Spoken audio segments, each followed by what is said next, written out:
እንዴት ከረማችሁ? እግዚአብሔር ይመስገን። ተባረኪ ሀንዬ። ለአንቺና ለመንፈስ ቅዱስ ጊዜውን ሰጣለሁ። ተባረኪልኝ ሀንዬ። ብሩክ ሁኚ። አሜን አሜን። ሃሌሉያ ሃሌሉያ። እግዚአብሔር ስም የተባረከ ይሁን። ኦ ሃሌሉያ ሃሌሉያ። ጌታ መሽጓል በሕዝቡ ዙሪያ። አውሬ አይበላንም ተኩላም አይነጥቀን፣ ከጎናችን አለ የሚጠብቀን። ልባችን ፈርቶ ለምን ይገዛል? ከእኛ ጋር ያለው ከሁሉ ይበልጣል። እንደነዚህ ያቀዳደናጎም ከእሳቱ መሃል ገብተን ስንቆም፣ ደግሞ እንደ ዳንኤል ጉድጓድ ስንጣል የድሉ ጌታ ከላይ ይመጣል። መንደዱ ቀርቶ እሳት ይተናል፣ ተናካሽ አውሬም ገራሚ ይሆናል። ኦ ሃሌሉያ ሃሌሉያ። ጌታ መሽጓል በሕዝቡ ዙሪያ። አውሬ አይበላንም ተኩላም አይነጥቀን፣ ከጎናችን አለ የሚጠብቀን። ልባችን ፈርቶ ለምን ይገዛል? ከእኛ ጋር ያለው ከሁሉ ይበልጣል። ስራችን አምሮ ቀድሞስ ማን ወዶን? እግዚአብሔር እንጂ ከክፉ አግዶን። አምናን ተሻገር ዛሬን ያየነው ውዱ አምላካችን በደሙ አጥሮን ነው። ዛሬም ጥበቃው በዚህ ይቀጥላል። ጌታ ሲነሳ ሁሉም ጸጥ ይላል። ኦ ሃሌሉያ ሃሌሉያ። ጌታ መሽጓል በሕዝቡ ዙሪያ። አውሬ አይበላንም ተኩላም አይነጥቀን፣ ከጎናችን አለ የሚጠብቀን። ልባችን ፈርቶ ለምን ይገዛል? ከእኛ ጋር ያለው ከሁሉ ይበልጣል። ታሪክን ለዋጭ ፍርድ አስተካካይ በታላቅ ብርሃን ያለ በሰማይ። ከተናካሾች እኛ ጠባቂ፣ የተጋዙትን ከሞት ነጣቂ። ከጠላት ግዞት ነጻ የሚያደርገን አለ በሰማይ። ጌታ ይመስገን። ዛሬም ያጠላት ይገበራል፣ ተኩላ ይከፋል፣ ዘንዶው ያጓራል። ግን አምላካችን ከእጁ አይጥለንም፣ በዘንዶው ምዕራፍ ከእጁ አይጥለንም። በፍቅር በጸሎት እኛም እንበርታ፣ ምስክሮች ነን ጌታ ሲረታ። ኦ ሃሌሉያ ሃሌሉያ። ጌታ መሽጓል በሕዝቡ ዙሪያ። አውሬ አይበላንም ተኩላም አይነጥቀን፣ ከጎናችን አለ የሚጠብቀን። ልባችን ፈርቶ ለምን ይገዛል? ከእኛ ጋር ያለው ከሁሉ ይበልጣል። ኦ ሃሌሉያ ሃሌሉያ። ጌታ መሽጓል ከሕዝቡ ዙሪያ። አውሬ አይበላንም ተኩላም አይነጥቀን፣ ከጎናችን አለ የሚጠብቀን። ልባችን ፈርቶ ለምን ይገታ ከኛ ጋር አለው ከሁሉ በዛ ስለዚህ ድሉ የጌታችን ነው ድሉ የአምላካችን ነው ድሉ ድሉ የጌታችን ነው ድሉ የጌታችን ነው ድሉ የአምላካችን ነው ድሉ ድሉ የጌታችን ነው ድሉ የጌታችን ነው ድሉ የአምላካችን ነው ድሉ ድሉ የጌታችን ነው ጠላትን ወገደ አርነት አወጀ ለኛ ለልጆቹ ማረፍ አዘጋጀ ድሉ የጌታችን ነው ድሉ የጌታችን ነው ድሉ የአምላካችን ነው ድሉ ድሉ የጌታችን ነው ድሉ የጌታችን ነው ድሉ የአምላካችን ነው ድሉ ድሉ የጌታችን ነው ጌታ ሆይ ድል ካንተ ጋር ስለሆነ እናመሰግንሃለን ማሸነፍ መበርታት መጽናት ባንተ ስለሆነ እናመሰግንሃለን ክብር ሁሉ ላንተ ይሁን በኢየሱስ ስም አመለክን ክብሩን ውሰድ ተባረክ ኢየሱስ አሜን አሜን ሀንዬ አሜን ተባረኪ እግዚአብሔር አምላክ ይባርክሽ እውነት ነው የሚጠብቀን ከጎናችን አለ እግዚአብሔር የተባረከ ይሁን እርሱ ከሁሉ ይበልጣል ከኛ ጋር ያለው ከሁሉ ይበልጣል እውነት ነው ድሉ ደግሞ የሱ ነው እግዚአብሔር ይባርክሽ እግዚአብሔር ዘመንሽን ይባርክ የዝማሬን መንፈስ አፍስሶ ደግሞ የላቀ ጸጋ ይስጥሽ ተባረኪ እግዚአብሔር ይባርክሽ ሀንዬ በጣም እንወድሻለን ሁልጊዜ የምታገለግይን እግዚአብሔር ይባርክሽ ተባረኪ ይላለሁኝ ጌታን እናመሰግናለን እኛም አብረን አምልከናል ተባረኪልን የድሮ መዝሙር ስለሆነ ደስ ይላል በጣም ጌታ የተባረከ ይሁን ደግሞ አሁን የእግዚአብሔርን ቃል የምንሰማበት ጊዜ ነው እግዚአብሔር የተባረከ ይሁን ወንድማችን ዮናስ አረፋይኔ ከካናዳ ባለፈው ጊዜ አገልግሎን ነበረ ድንቅ የሆነ መልእክት ነበረ ይዞልን የመጣው ዛሬም ተስፋ እናደርጋለን እግዚአብሔር የላቀ ነገር ይዞ እንደመጣልን ደግሞ እናምናለን እኛም የእግዚአብሔር መንፈስ ይርዳን ከልባችን ሰምተን ልንኖርበት የምንችልበትን ጸጋ ያብዛልን ወንድሜ ዮናስ ለመንፈስ ቅዱስና ለአንተ ጊዜውን አሳልፌ እሰጣለሁኝ ተባረክ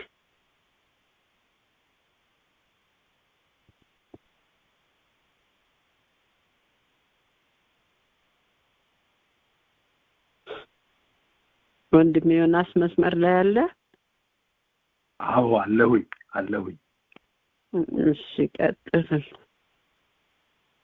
እሺ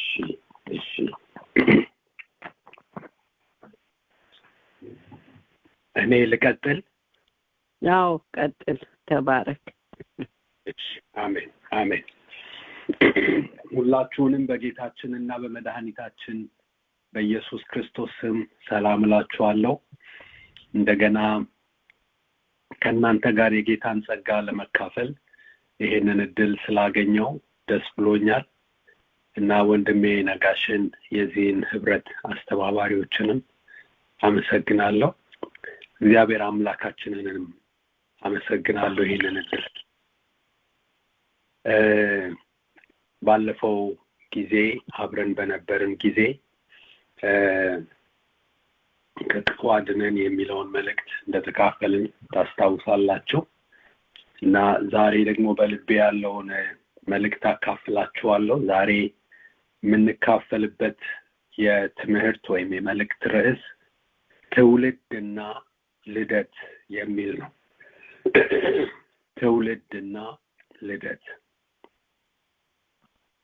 ይህንን የምንካፈለው የማቴዎስ ወንጌል ምዕራፍ 1 ነው ብዙ ጊዜ በቤተክርስቲያን ውስጥ አማኞች ከመጽሐፍ ቅዱስ ውስጥ ለማንበብ የማይደፍሯቸው ክፍሎች አንደኛው የስም ዝርዝር ያለበትን ሲሆን ሁለተኛው ደግሞ የዮሐንስ ራእይን ነው።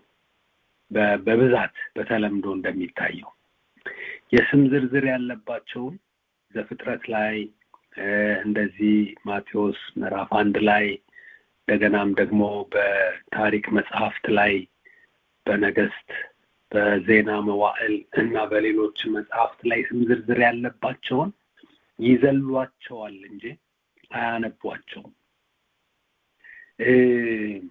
ዮሐንስ ራእይ ላይ ደግሞ በመገለጥ በራእይ በተምሳሌታዊ መግለጫዎች የተሞላ ስለሆነ ብዙ ሰዎች ወደ ውስጥ ገብተው ለማንበብ አይደፍሩም። ወገኖቼ ሆይ የእግዚአብሔር ቃል ግን ሁሉም የተጻፈው ሁሉ ለትምህርታችን ተጽፏል። ደግሞም የዘመናት መጨረሻ የደረሰብንን እኛን ሊያስተምረን ሊገስጸን ለበጎ ስራ የተዘጋጀን እንሆን ዘንድ ለጌታም የምንጠቅም እንሆን ዘንድ ሊያበጀንና ሊሰራን ተጽፏል። ስለዚህ በጸሎት ሆነን ከጌታ ለመማር በመንፈስ ሆነን ባነበብነው ጊዜ ሁሉ አይገቡም፣ ከባድ ናቸው፣ ደግሞ ምንም ነገር የለባቸውም፣ ከስም ዝርዝር ውጪ ምንም የለባቸውም የሚባሉ ክፍሎች ሁሉ ለኛ እግዚአብሔር የሚናገርበት መልእክቶች እና ዛሬ የምንመለከተው ምዕራፍ በጣም ብዙ የስም ዝርዝሮች ያሉበት ምዕራፍ ነው። ግን እግዚአብሔር በዚህም ይናገረናል። አንድ ወንድም እንዳለው ነው እዚህ ቶሮንቶ ውስጥ ያገለግል የነበረ አሁንም ያገለግል ፓስተር ዘካሪያስ የሚባል ሰው እንደብሏል ብለው ሲናገሩ ሰምቻለሁ። እኔ ከአፉ አልሰማውም። ግን የእግዚአብሔር ቃል እንደ ቻይና ምግብ ነው፣ አንድም የሚቀር የለም፣ ሁሉም አጥንቱም ሁሉ ተቆረጣጥሞ ነው የሚበላው ብሎ ተናግሯል የሚል ነገር ሰምቻለሁ። ይቅርታ በጣም እና የእግዚአብሔር ቃል ስላለው ትምህርት ስላለው እያንዳንዱ ነገር በጽሞና ካነበብነው ጊዜ ሰጥተን በጸሎት መንፈስ ካነበብነው እግዚአብሔር አምላክ ይናገራል። ትውልድ እና ልደት ማቴዎስ ወንጌል ምዕራፍ 1 ከቁጥር 1 ጀምሮ የእግዚአብሔር አምላካችን ቃል እንደዚህ ይላል። የዳዊት ልጅ የአብርሃም ልጅ የኢየሱስ ክርስቶስ ትውልድ መጽሐፍ። አብርሃም ይስሐቅን ወለደ፣ ይስሐቅም ያዕቆብን ወለደ፣ ያዕቆብም ይሁዳንና ወንድሞቹን ወለደ፣ ይሁዳም ከትዕማር ፋሬስንና ዛራን ወለደ፣ ፋሬስም ኤስሮምን ወለደ፣ ኤስሮምም አራምን ወለደ፣ አራምም አሚናዳብን ወለደ፣ አሚናዳብም ከነአሶን ወለደ፣ ነአሶንን ወለደ፣ ነአሶንም ሰልሞንን ወለደ፣ ሰልሞንም ከራኬብ ቦዔዝን ወለደ። አንዳንዶቹ የወለዱት አባቶች ብቻ ነው የሚጠቀሱት። የሆነ ቦታ ላይ ደግሞ ከማን እንደተወለዱ ከየትኛዋ ሴት እንደተወለዱ የእናትየውንም ስም ያስገባል። የአንዳንዶቹን ያላስገባበት የአንዳንዶቹን ያስገባበት ደግሞ የራሱ የሆነ ምክንያት አለው። ስለዚህ ሰልሞንም ከራኬብ ቦዔዝን ወለደ፣ ቦዔዝም ከሩት ኢዮቤድን ወለደ። ኢዮቤድ ከማን እንደሆነ አይናገርም፣ ግን ወለደ። እሴይም ንጉሥ ዳዊትን ወለደ። ንጉሥ ዳዊትም ከኦርዮ ሚስት ወለደ። የኦርዮ ሚስት እዚህ ጋር ተጠቅሳለች። ሰሎሞንም ሮብዓምን ወለደ። ሮብዓምም አብያን ወለደ። አብያም አሳፍን ወለደ። አሳፍም ኢዮሳፍጥን ወለደ። ኢዮሳፍጥም ኢዮራምን ወለደ። ኢዮራምም ኦዚያንን ወለደ። ኦዚያንም ኢዮአታምን ወለደ። ኢዮአታምም አካዝን ወለደ። አካዝም ሕዝቅያስን ወለደ። ሕዝቅያስም ምናሴን ወለደ። ምናሴም አሞጽን ወለደ። አሞጽም ኢዮስያስን ወለደ። ኢዮስያስም በባቢሎን ምርኮ ጊዜ ኢኮንያንንና ወንድሞቹን ወለደ። ከባቢሎንም ምርኮ በኋላ ኢኮንያን ሰላትያልን ወለደ። ሰላትያልም ዘሩባቤልን ወለደ። ዘሩባቤልም አብዩድን ወለደ። አብዩድም ኤልያቄምን ወለደ። ኤልያቄምም አዛርን ወለደ። አዛርም ሳዶቅን ወለደ። ሳዶቅም አኪምን ወለደ። አኪምም ኤልዩድን ወለደ። ኤልዩድም አልዓዛርን ወለደ። አልዓዛርም ማታንን ወለደ። ማታንም ያዕቆብን ወለደ። ያዕቆብም ክርስቶስ የተባለውን ኢየሱስን የወለደች የማርያምን እጮኛ ዮሴፍን ወለደ። እንግዲህ ትውልድ ሁሉ ከአብርሃም እስከ ዳዊት 14 ትውልድ፣ ከዳዊትም እስከ ባቢሎን ምርኮ 14 ትውልድ፣ ከባቢሎን ምርኮ እስከ ክርስቶስ 14 ትውልድ ነው። የኢየሱስ ክርስቶስም ልደት እንዲህ ነበር።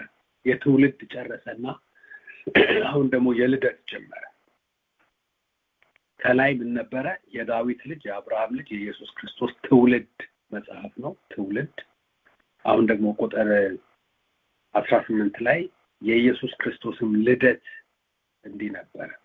ስለዚህ ርዕሱን ከዚህ ነው የወሰድኩት፣ ትውልድና ልደት።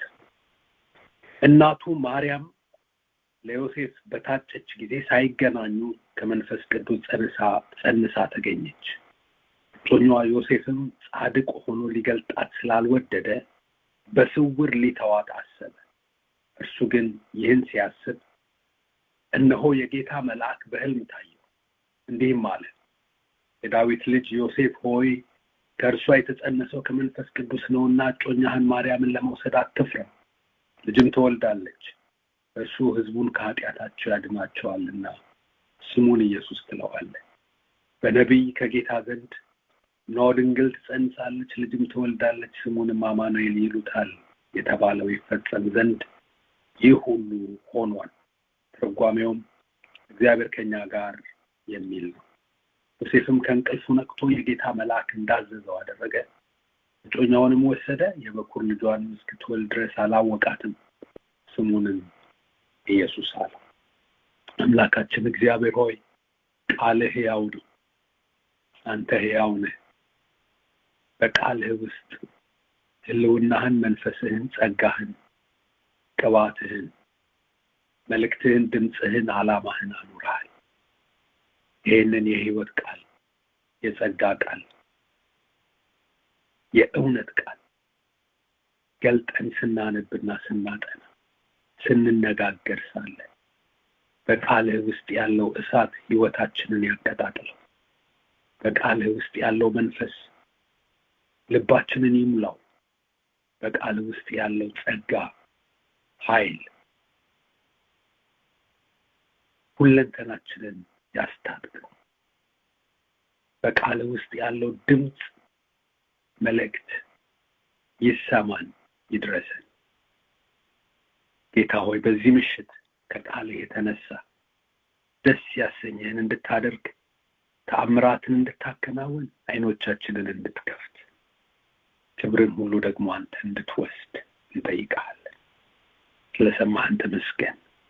በጌታ በኢየሱስ ክርስቶስ ጌታችንና መድኃኒታችን ኢየሱስ ክርስቶስ በመጽሐፍ ቅዱስ ውስጥ የማን ልጅ እንደሆነ በተደጋጋሚ በተለያዩ ቦታዎች ተጠቅሷል። የማን ልጅ ተብሎ ተጠቅሷል? እናንተ ትዝ የሚላችሁ የምታስቡ ከሆነ ምናልባት እየተያየን ስላልሆነ እንደዚሁ እኔ አስታውሳቸዋለሁ። በአካል አብረን ብንሆን እናንተ የምትሉትን እቀበል ነበር። የዳዊት ልጅ ተብሎ ተጠቅሷል። እዚሁ ላይ ራሱ የዳዊት ልጅ ይላል። ከዛ ደግሞ የአብርሃም ልጅ ተብሎ ተጠቅሷል። እዚሁ ያነበብነው ክፍል የመጀመሪያው ቁጥር ላይ የአብርሃም ልጅ ተብሏል። የእግዚአብሔር ልጅ ተብሎ ተጠቅሷል በሌሎች የመጽሐፍ ቅዱስ ክፍሎች። ደግሞም የሰው ልጅ ተብሎ ተጠቅሷል።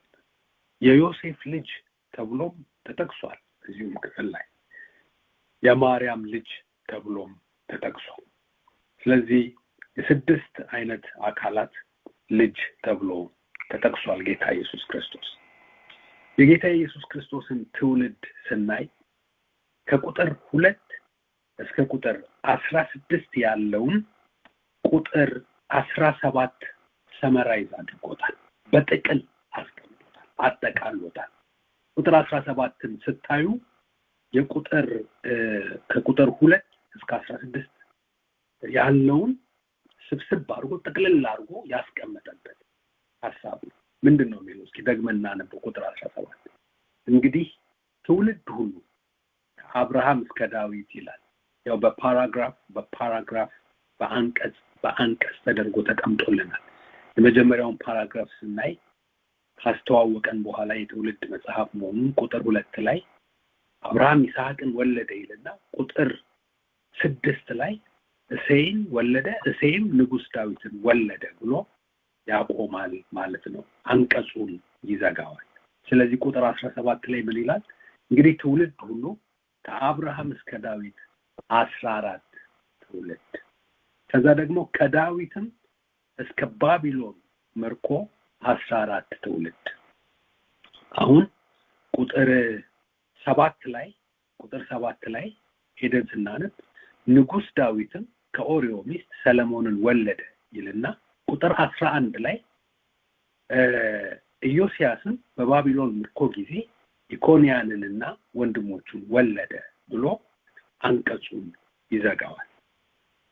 እና ያንን ትውልድ ስትቆጥሩ በእርግጥም 14 ሆኖ ታገኙታላችሁ።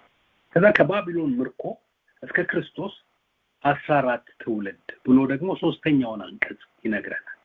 ቁጥር 12 ላይ ቁጥር 12 ምን ይላል? ከባቢሎንም ምርኮ በኋላ ኢኮንያን ሰላትያልን ወለደ ካለ በኋላ ሰላትያልም ዘሩባቤልን እያለ ቀጥሎ ልክ ቁጥር 16 ላይ ክርስቶስ የተባለውን ኢየሱስን የወለደች የማርያምን እጮኛ ዮሴፍን ወለደ። ወይም ደግሞ የዮሴፍ ልጅ ተብሎ እንደተጠቀሰ የኢየሱስ ክርስቶስ ሕጋዊ አባት የሆነውን ዮሴፍን ወለደ ይላል። ስለዚህ ዮሴፍም ደግሞ ክርስቶስን ወለደ። ምክንያቱም የክርስቶስ መወለድ ከላይ ነው የተጠቀሰው። ቁጥር 16 ላይ አልዓዛርም ማታንን ወለደ፣ ማታንም ያዕቆብን ወለደ ካለ በኋላ ያዕቆብም ክርስቶስ የተባለውን ኢየሱስን የወለደች ተብሎ ክርስቶስ እንደተወለደ የማርያምን እጮኛ ዮሴፍን ወለደ። ዮሴፍን ወለደ ማን?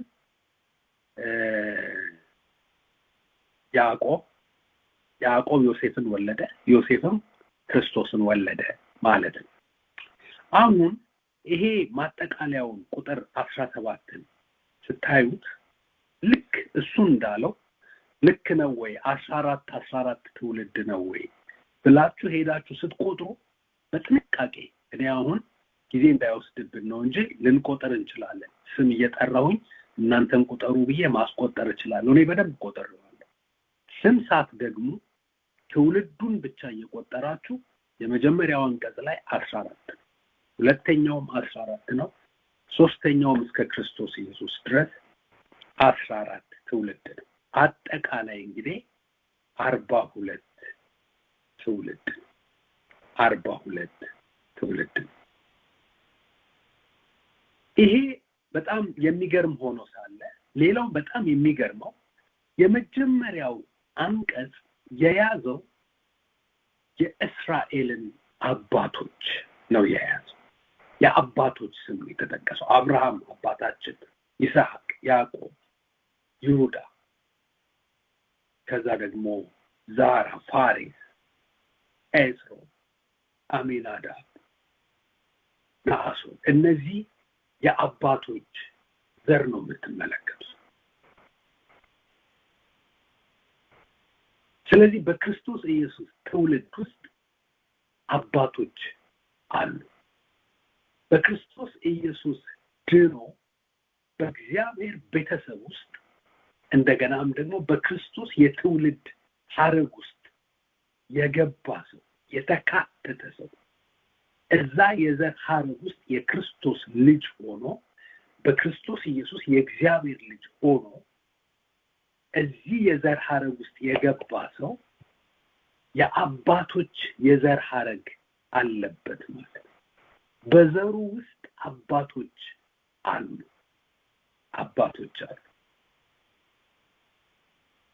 ስለዚህ በእናንተ ውስጥ ይሄንን ቃል በምትሰሙ በእናንተ ይሄንን ቃል በመናገር በኔ ይሄንን ቃል በመናጠናና ተዘልለን ተቀምጠን እያጠናን እየተማርን እያነበብን ባለ በእኛ ዘር ውስጥ የዘር ሐረግ ውስጥ አባቶች አሉ። የአባቶች ዘር አለብን። የአባቶች የዘር ሐረግ ውስጥ ተካተናል እኔና እናንተ። ምንድነው ጥቅሙ? የአባቶች የዘር ሐረግ ውስጥ መካተት ምንድነው ጥቅሙ? ይሄንን ሐዋርያው ጳውሎስ በሮሜ ምዕራፍ 9 ከቁጥር 4 እስከ 5 ላይ እስራኤላውያን ምንም ቢሆን ብልጫ አላቸው ወይም ክብር አላቸው ይላል። እዛ ክፍል ላይ በክርስቶስ ኢየሱስ ሁሉም ሰው ከሕግ በታች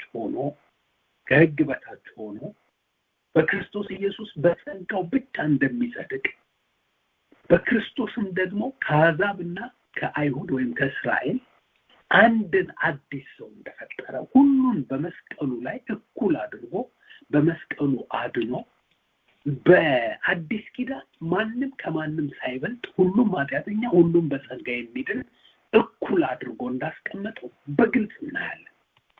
ሆኖም ግን ክርስቶስ ኢየሱስ የመጣበት ዘር ስለሆነ የአባቶች ዘር ደግሞ በሱ ውስጥ ስላለ ተያይዞ ተከታትሎ የመጣ በረከት ስላለ ጳውሎስ እዛ ጋር የእስራኤል ብልጫ ወይም የአባቶች በክርስቶስ ኢየሱስ ሐረግ ውስጥ ያላቸው ድርሻ ምን እንደሆነ በግልጽ ያስቀምጣል። ወደ 8 ነገሮችን ይጠቅሳል።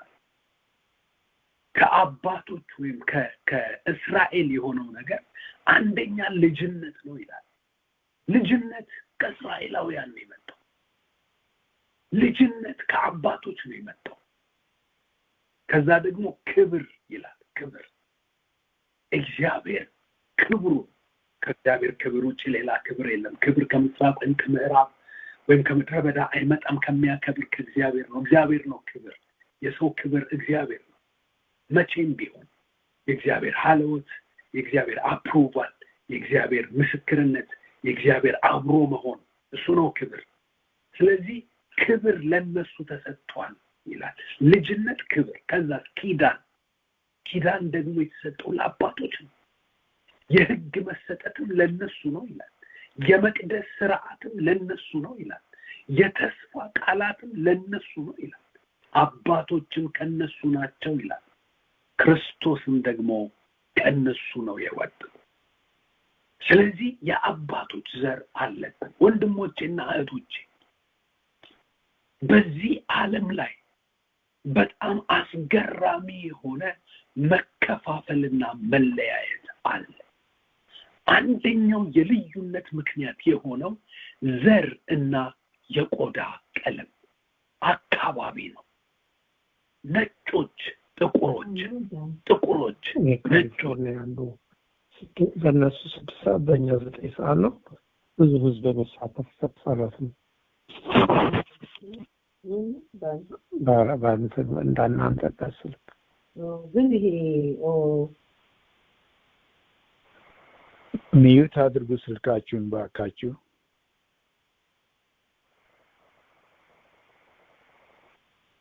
ኤዥያዎች፣ አፍሪካኖች ሌሎች ወደ ሀገራችን ስንመጣ ደግሞ በዘርና በጎሳ በመቧደን እኔ የዚህ ዘር ነኝ፣ እኔ የዛ ዘር ነኝ፣ እሱ የኛ ዘር ነው፣ እሷ የኛ ዘር አይደለችም በሚል ወገኖቼ ሆይ የተማረ ያልተማረ፣ ነጭ ጥቁር፣ የሰለጠነው ዓለም በማደግ ላይ በመሰልጠን ላይ ያለው ዓለም ሁሉም ሰው በዚህ ተነክሯል፣ በዚህ ተይዟል፣ በዚህ ተጠምዷል። ወገኖቼ ሆይ ከዚህ ከፍ ያለ ከዚህ እስራት ያመለጠ ሰው ከዚህ ከፍ ያለ ኑሮ የሚኖር ሰው ከፍ ባለው መንገድ ላይ የሚሄድ ሰው ከዚህ አዙሪት ከዚህ ጥልፍልፍ ከዚህ የተወሳሰበ ነገር ወጥቶ በነፃነት የሚኖር ሰው በእውነት የሚኖር ሰው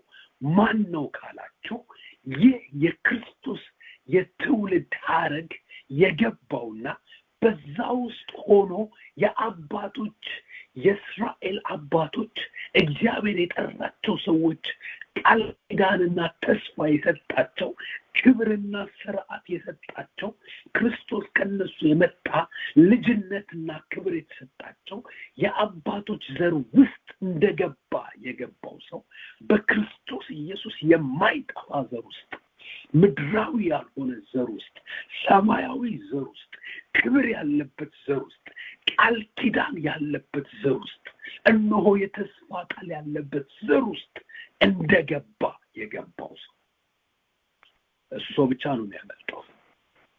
እሱ ሰው ብቻ ነው ከዚህ አዙሪት ወጥቶ በነፃነት የሚኖረው። ወገኖቼ ሆይ በእኔና በእናንተ የዘር ሐረግ ውስጥ የትውልድ ሐረግ ውስጥ አባቶች አሉ። የአባቶች ዘር መሆናችን ደግሞ የዚህ ሁሉ የተዘረዘረው ነገር ወራሾች መሆናችን ነው። ሁለተኛው ላይ ስታዩ ሁለተኛው አንቀጽ 14 ትውልድ ደግሞ ነገስታት ናቸው። የሚገርማቸው የላይኛዎቹ አባቶች ናቸው፣ ከስር ደግሞ ነገስታት ናቸው። ከንጉስ ዳዊት ጀምሮ ንጉስ ዳዊትም ከኦሪዮ ሚስት ሰለሞንን ወለደ። ንጉስ ሰለሞንም ሮብዓምን ወለደ። ንጉስ ሮብዓምም አብያም አሳፍን ኢዮሳፍጥን ኢዮራም። እነዚህ ሁሉ በነገስታት በዘሌዋውያን መጽሐፍ የምናገኛቸው ነገስታት ናቸው። በክርስቶስ ኢየሱስ የትውልድ ሐረግ ውስጥ ንግስና አለ፣ ስልጣን አለ፣ ዶሚኒየን አለ፣ መግዛት አለ። ወገኖቼ ሆይ በክርስቶስ ኢየሱስ እዚህ የትውልድ ሐረግ ውስጥ ስንገባ ልክ ጌታ ኢየሱስን ክርስቶስን ስንቀበል ምንድነው የሆነው? ዳግም ነው የተወለድነው። ዳግም ስንወለድ የት ነው የተወለድነው? የእግዚአብሔር ቤተሰብ ውስጥ የክርስቶስ የዘር ሐረግ ውስጥ ዘው ብለን ነው የገባነው። ይሄ እኮ እውነት ነው። ይሄ እኮ መንፈሳዊ እውነት ነው። ይሄ እኮ ማንም ዲና የማያደርገው እውነት ነው ወገኖች። ስለዚህ በክርስቶስ ኢየሱስ ሐረግ ውስጥ ስንገባ ምን ውስጥ ነው የገባነው? የነገስታት ዘር ውስጥ ነው የገባነው። ሮያል ፋሚሊ ናችሁ። ሮያል ፕሪስትሁድ የሚልበት ምክንያት ይሄ ነው። የንጉስ ካህናት፣ የነገስታት ዘር ውስጥ የነገስታት የትውልድ ሐረግ ውስጥ ገብተናል። ይሄ ደግሞ የሚያሳየው እግዚአብሔር አምላክ በክርስቶስ ኢየሱስ የሰጠንን መንፈሳዊ ስልጣን፣ ገዢነት፣ እባቡንና ጊንጡን ትረግጡ ዘንድ በጠላት ኃይል ሁሉ ላይ ሰጠዋችሁ። የንጉስ ቤተሰብ ናችሁ። የንጉስ ካህናት ናችሁ። የካህናት መንግስት ናችሁ። ኪንግደም ኦፍ ፕሪስትሁድ። ስለዚህ ጌታ እግዚአብሔር አምላክ በክርስቶስ ኢየሱስ አንድ ያስገባን የዘር ሐረግ ምን ይባላል? የንጉስ ወይም የነገስታት የዘር ሐረግ ውስጥ ነው ያለ። ስለዚህ ንግስና አለባችሁ። የንጉስ ዘር ናችሁ። የነገስታት ዘር ናችሁ። እግዚአብሔር አምላክ ያንን ንጉስነት እየተሸጋገረ መጥቶ እናንተ ጋር በክርስቶስ ኢየሱስ አሳድሮታል። ታውቃላችሁ፣ በውስጣችሁ ያለው መንፈስ ተሸናፊ፣ የደቀቀ፣ የሚሸነፍ፣ የሚፈራ፣ የሚደነግጥ፣ የበታች የሆነ ሳይሆን የሚያዝ፣ ቀና የሚል፣ ቦልድነስ ያለው፣ ድፍረት ያለው እንደዚህ አይነት መንፈስ እኮ ነው የተሰጠን። አንዳንድ ጊዜ ድፍረት ከየት መጣ? ኮንፊደንስ ያለኝ ኮንፊደንስ ከየት መጣ ብላችሁ ግራ አትጋቡ። የተቀበላችሁት መንፈስ በሁኔታዎች ፊት ለፊት ደፋር የሚያደርጋችሁ፣ በጨለማ መንግስት አለቆችና ስልጣናት ፊት ለፊት ደፋር የሚያደርጋችሁ፣ በተማረው ባልተማረው፣ በባለጠጋው በድሃው በነጩ በጥቁሩ ሁሉ ፊት ቀና ብላችሁ እንድትሄዱ የሚያደርገው። አንዳንዴ ጸሎታችሁን አይታችኋል። እንደ ባለስልጣን ነው እኮ የምትጸልዩት። እንደ ባለስልጣን ነው የምትጸልዩት። የሆነ ነገር ታዛላችሁ፣ ይሄ እንደዚህ ይሁን ትላላችሁ፣ ያ እንደዚህ ይሁን፣ ይሄ እንደዚህ ይሁን። ከየት መጣ? በተለምዶ ሌሎች ሲያደርጉ አይተን ብቻ እንዳይመስላችሁ ወገኖቼ ሆይ፣ የሆነ የተሰጠን መንፈስ የንጉስነት መንፈስ ነው። የተሰጠን መንፈስ ስልጣን የሚሰጥ መንፈስ ነው። ስልጣን በሰማይና በምድር ተሰጠኝ። የሚታዩትና የማይታዩት ዙፋናት፣ አለቅነት፣ ጌትነት በሱ ተፈጥረዋል። ለአለቅነትና ለጌትነት ሁሉ ራስ የሆነ ራስ ለሆነው ለእርሱ ስንሰጥ በሱ አማካኝነት ይሄ የባለስልጣንነት መንፈስ የመንፈስ ስልጣን ወደኛ መጥቷል፣ ገብቶብናል። የነገስታት ዘር አለን። ሶስተኞቹ የሚገርማችሁ ሶስተኛው አንቀጽ ካህናት ናቸው።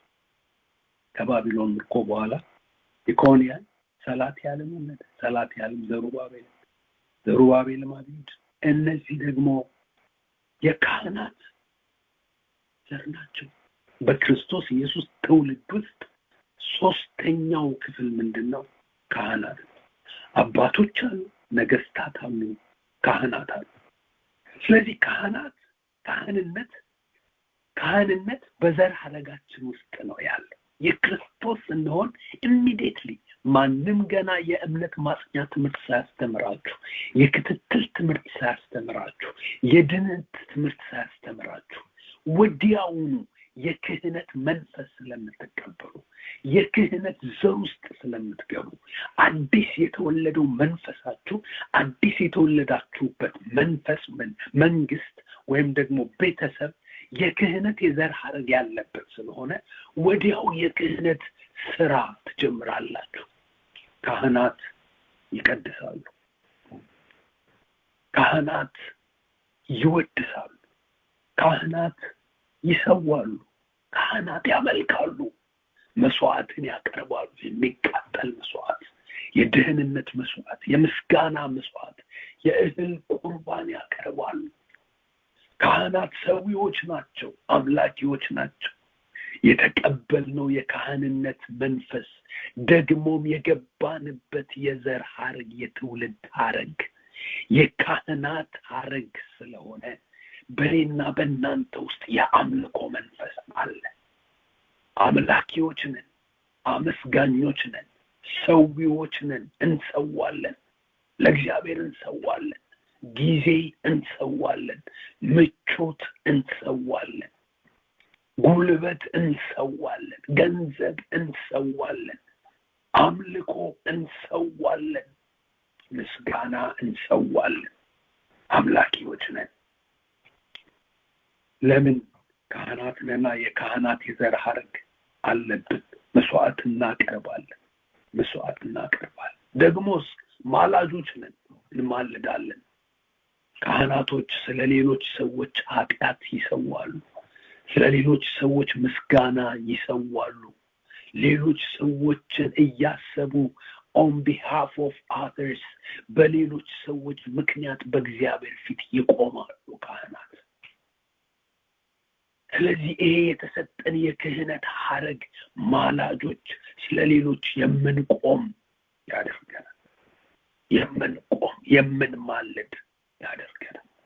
የምንጸልይ፣ እከሌን አስበው፣ እከሊትን አስባት፣ ይሄንን ሰው አድነው፣ ድረስለት፣ እነዚህ የጠፉ ሰዎችን መልሳቸው።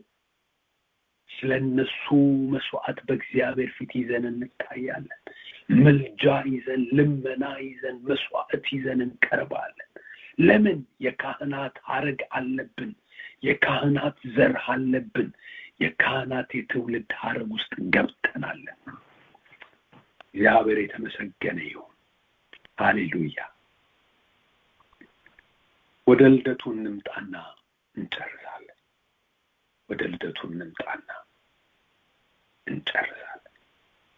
ጌታ ኢየሱስ ክርስቶስ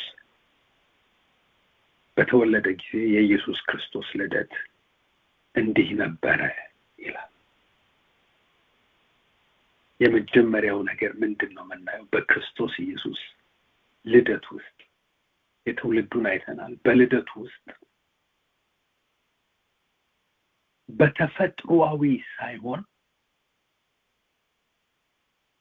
በተፈጥሮ ስርዓት ሳይሆን በመለኮታዊ አሰራር እግዚአብሔር ሐሳቡን ሊፈጽም እንደሚችል ትልቅ ትምህርት፣ ትልቅ እውነት የሚያስጨብጠን ክስተት ነው የተፈጠረው።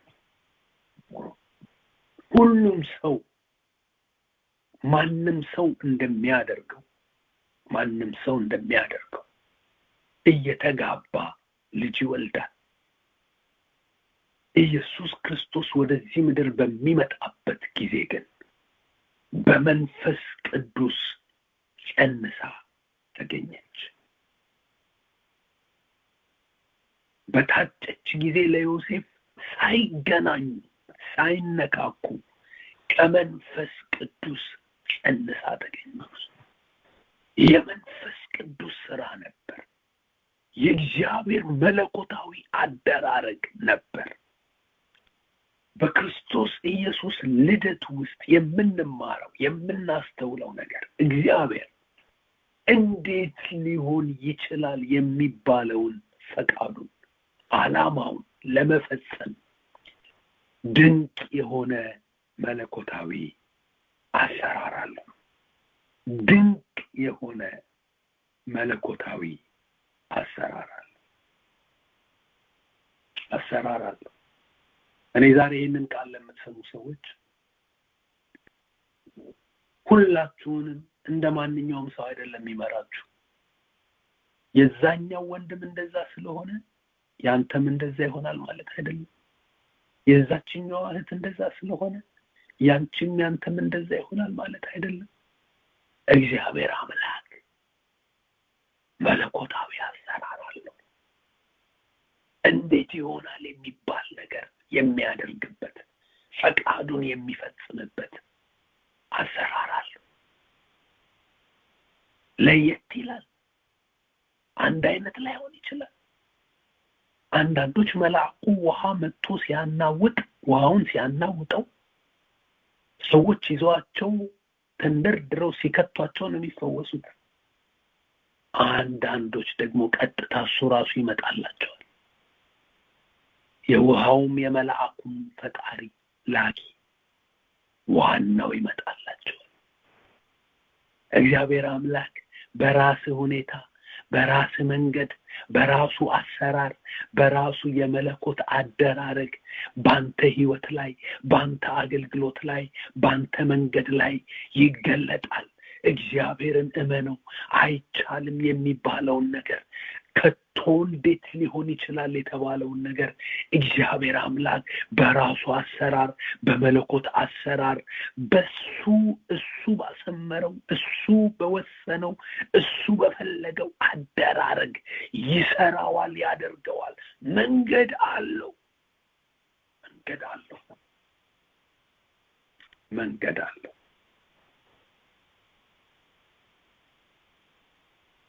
እግዚአብሔር አምላክ በራሱ መንገድ ሲሰራ ከኛ የሚጠበቀው ቅንነት ነው፣ መታዘዝ ነው። ዮሴፍ ግራ ገባው። ጸንሳ ሲያገኛት ግራ ገባው። በነገራችን ላይ የኔ የምትሏት ሴት ከሌላ ሰው ጋር ተኝታ ተገኝታለች ተብሎ ሲሰማ ሰው ክራሽ ነው የሚሆነው። በጣም ልብ የሚሰብር ጉዳይ ነው። ምክንያቱም መዋደዱ፣ መተማመኑ፣ መፈላለጉ፣ የስሜት ቁርኝቱ ስላለ፣ ተስፋውም ደግሞ ስላለ ከዛሬ ነገ ተጋብተን ጥሩ ቤተሰብ እንሆናለን ተብሎ የሚወዳት ሴት፣ ለትልቁም ነገር የሚያስባት ሴት እሱ ከመንፈስ ቅዱስ እንደሆነ አልገባውም። ከሌላ ሰው ጸንሳ ተገኘች ብሎ ሲያስብ ምን ያህል ሊጎዳ እንደሚችል አስቡ ወገኖች። ይሁን ምን ያህል እኔ በቅርቡ ሰምቻለሁ። አንድ ሰው ሊያገባት ያጫት ሴት በሰርጉ ሰሞን በሰርጉ ሰሞን ከሌላ ሰው ጋር ተኝታ አግኝቷት ከዛ ጊዜ ጀምሮ አእምሮ ጤነኛ መሆን አልቻለም። እስካሁን ድረስ በመድኃኒት ነው ያለው። ሜንታል ኢልነስ ውስጥ ገባ ብለው ነግረውኛል። ወገኖቼ ሆይ ከባድ ነው። ግን ዮሴፍ በጣም የሚገርም ሰው ነው። በጣም የሚገርም ሰው ነው። አልተናደደም፣ አልተበሳጨም። አዝኗል፣ ተከፍቷል፣ ተጎድቷል። ግን በእኔ ላይ እንደዚህ ትሰራለች፣ እዚህ ሀገር እንደዚህ ስታደርግ የተገኘች ሴት ምን እንደምትደረግ እንዴት በድንጋይ እንደምትጨፈጨፍ እያወቀች ቆይ ባልሰራል ታገኛታለች ዋጋዋን አላለም።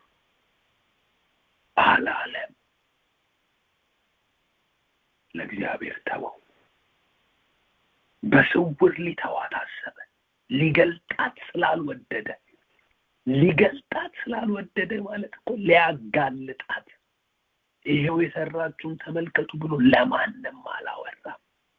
ሊገልጣት ስላልወደደ ጻድቅ ሆኖ በስውር ሊተዋት አሰበ።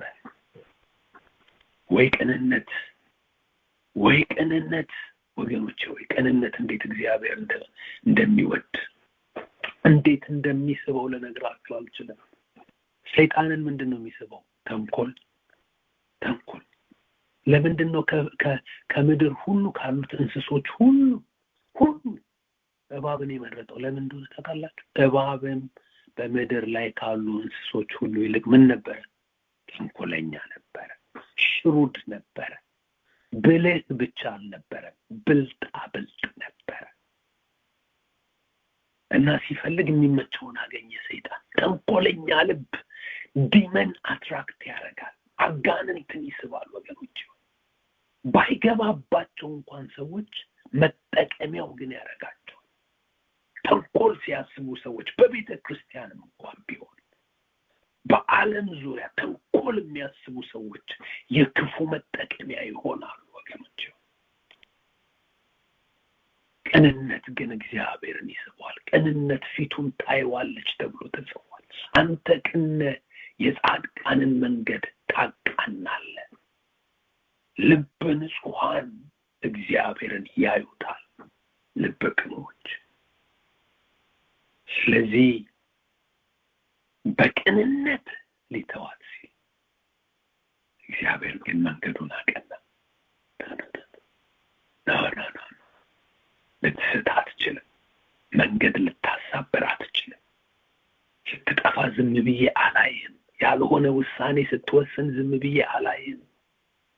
እንደ አቤሜሌክ ነው እኮ። አቤሜሌክ የአብርሃምን ሚስት አያት። ቆንጆ ነች፣ ሳራ ቆንጆ ነች። ምኑ ነች ብሎ ጠየቀ። እህቱ ሚስቱ ነች ቢሉት ላይነካት ነበረ። አብርሃም ፈርቶ ነው ሚስቴ ነች ካልኩኝ ይገሉኛል ብሎ። እህቴ ነች ሲል በቃ እህቱ ከሆነች ችግር የለውም ማለት። ከዛ ግን እግዚአብሔር መጣ፣ ተነካትና ውርድ ከራስ ያለው። ለምን? የዚህ ሰውዬ ሚስት ነች፣ ነቢይ ነው። የዚህን ሰውዬ ሚስት እንደ እህቴ ነች አለኝ እኮ ነኝ። እህቴ ነች ስላለኝ ነው እኮ። ለዛ እኮ ነው የመጣሁት። አዘቅት ውስጥ እንዳትገባ፣ መቅሰፍት ውስጥ እንዳትገባ፣ ልከለክልህ፣ እንዳትሳሳት ላድንህ የመጣሁት እኮ በቅንነት ስላደረግከው። ሚስቴ ነች ቢልህ እንደማትነካበት ስላወቅኩኝ፣ እህቴ ነች ስላለ መስሎ ተሳስተህ እንዳትገባ ብዬ ነው። ቅንነት ያድናል ወገኖች። በቅንነት ብትስቱ እንኳን እግዚአብሔር አምላክ ይደርስላችኋል። በቅንነት ብትሳሳቱ እንኳን እግዚአብሔር አምላክ በመንገዳችሁ ላይ ይመጣል። በመጨረሻ ከክርስቶስ ኢየሱስ ልደት ምንማረው ከዚህ ከተዘበራረቀ ነገር ውስጥ መልካም ነገር ያወጣል። ዮሴፍ he didn't understand it. He was completely confused.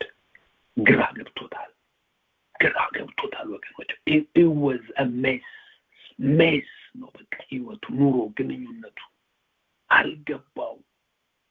ሜስ ከሚመስል የተዘበራረቀ ከሚመስል አልገባኝም ከምትሉት ነገር ለማን እንደምናገር አላውቅም። አልገባኝም what's going on ምን እየተካሄደ ነው እኔ አልገባኝም ጌታ ሆይ በምትሉት ነገር ላይ ከዛው ኮንፊውዥን ከፈጠረው ነገር ውስጥ አስደናቂ ነገር ያወጣል እግዚአብሔር መልካም ነገር ያወጣል ከዚህ ከተዘበራረቀ ነገር ውስጥ ኢየሱስ ወጣ አማኑኤል ወጣ የእግዚአብሔር አብሮነት ወጣ የእግዚአብሔር ፕሬዘንስ ወጣ የእግዚአብሔር ማዳን ወጣ የኃጢአት ስርየት ወጣ በረከት ወጣ ለሰዎች ሁሉ የሚሆን ከዚህ ቤተሰብ አልፎ ከአካባቢው አልፎ ለሀገር ምድሩ አልፎ ለዓለም ብቻ ሳይሆን ለትውልዶች ሁሉ የሚሆን በረከት ወጣበት ግራ ከሚያጋባው ነገራችሁ ውስጥ እግዚአብሔር አምላክ መልካም ነገር ያወጣል your mess will be your message your test will be your testimony ፈተናችሁ ምስክርነታችሁ ይሆናል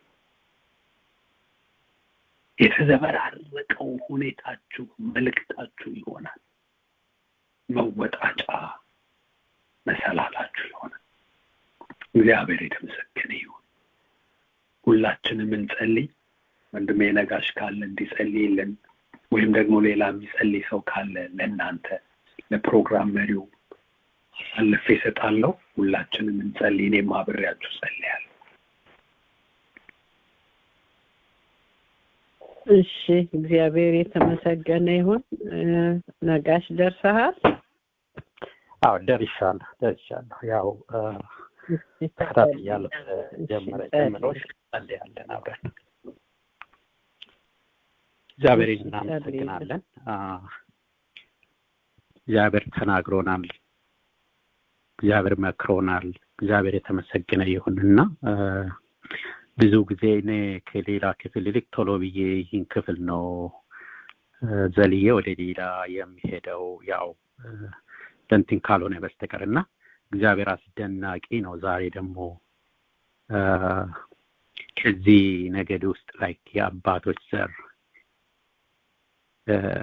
የነገስታት ዘር የካህናት ዘር የሚል መልእክት በጣም የሚገርም ነው it's amazing የንጉስ ካህናት ሃሌሉያ በጎነቱን እንድንናገር የተጠራ ትውልድ እግዚአብሔር መቼም በመንፈሱ ሁሉን ነገር ኦርኬስትሬት ሲያደርግ ይገርማልና ጌታን ስለ ወንድማችን እናመሰግናለን አባቶይ እናመሰግናለን ስለተናገርከን ስለመከርከን እግዚአብሔር ሆይ በምድር ካለ ትናንሽ ክፍፍል ይልቅ የዘር ክፍፍል የሃይማኖት ክፍፍል ይልቅ ወደ ላቀው ጌታ ሆይ ወገን ስለጨመርከን እግዚአብሔር ሆይ በዚህም ኮንፊደንስ ተሰምቶን እንድንጓዝ ጌታ ሆይ ስለተናገርከን በክርስቶስ ኢየሱስ ስም እናመሰግናለን እግዚአብሔር ሆይ በእውነት በወንድማችን ለእያንዳንዳችን ተናግረናል ስጋችን ዓለም ሰይጣን የሚናገርን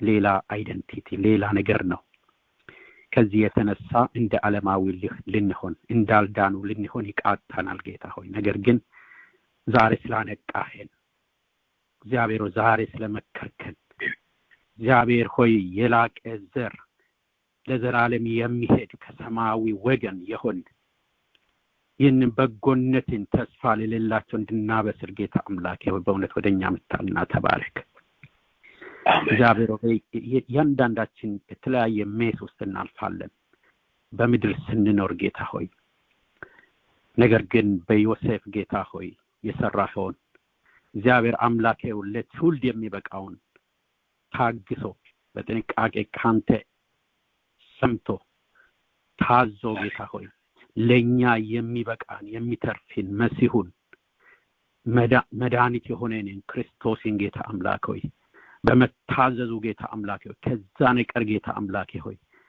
አንተ ትልቅ ነገር አውጥታልና እናመሰግናለን እግዚአብሔር አምላክ ሆይ በተለይ በዚህ ዘመን ትዕግስት በሌለበት ሁሉ ችኮላ በሆነበት ጌታ አምላክ ሆይ ተናግረናል እግዚአብሔር ሆይ በኢየሱስ ስም እግዚአብሔር ከቀደሙት አባቶች እኛም ለትውልድ የምናስቀጥል ነገር እንዲኖር ጌታ ሆይ በጌታ በኢየሱስ ስም እነሆ በቤት ለምናገለግል በዚህ ዘመንም እነሆ ጌታ ሆይ አባቶች አሉ ካህናት አሉ እኛም ተከትለናቸው ጌታ አምላኬ ሆይ ወደ መንግስት ይመተናል በእኛም ያሉ ደግሞ እንደገና ለቀጣዩ አባቶች መሆን እንዲችሉ ካህናት መሆን እንዲችሉ ትውልድ እንዲቀጥል እግዚአብሔር አምላክ ሆይ ተስፋ በምድር እንዲኖር እግዚአብሔር በቤት መልካም ነገር ጌታ አምላክ ሆይ እንዲያይል እግዚአብሔር አምላኬ ሆይ አዲስ ፍጥረት በቤተ ክርስቲያን እንዳለ ዓለም እንዲያቅ እግዚአብሔር አምላኬ በሁሉ ነገር ማስተዋል እንድትሰጠን እንጸልያለን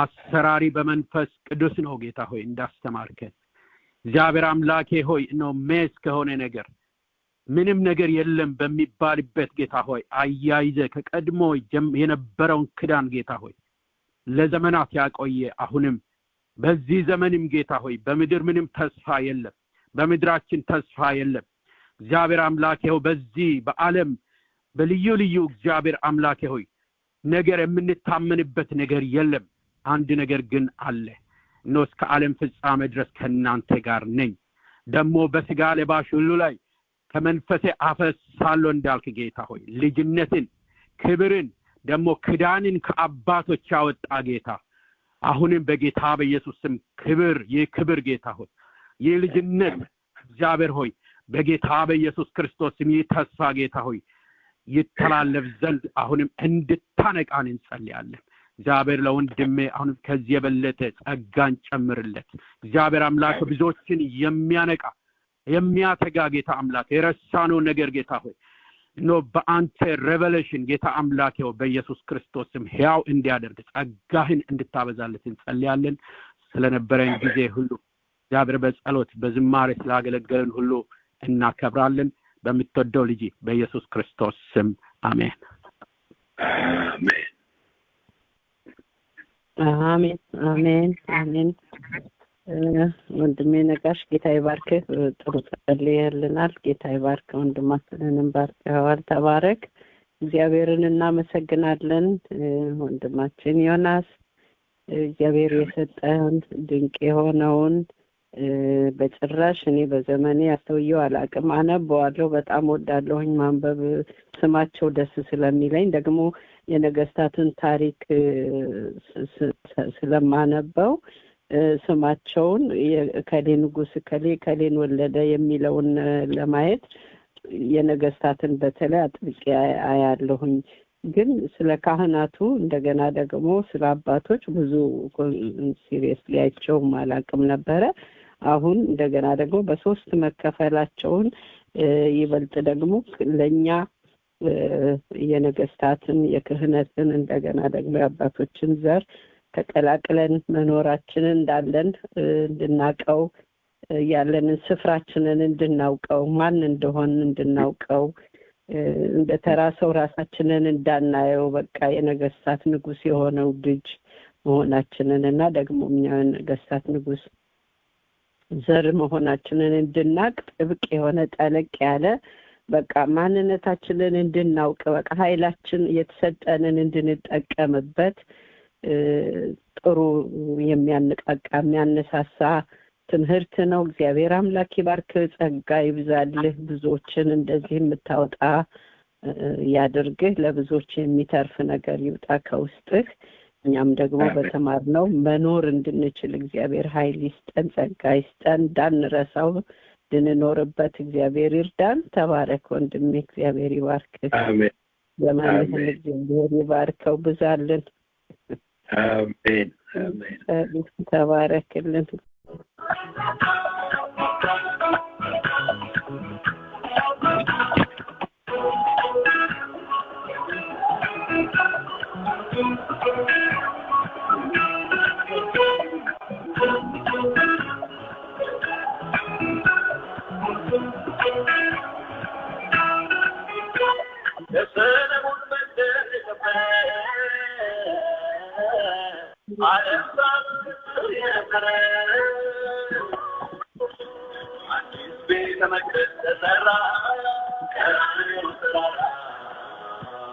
አዲስ ኪዳን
Yeah.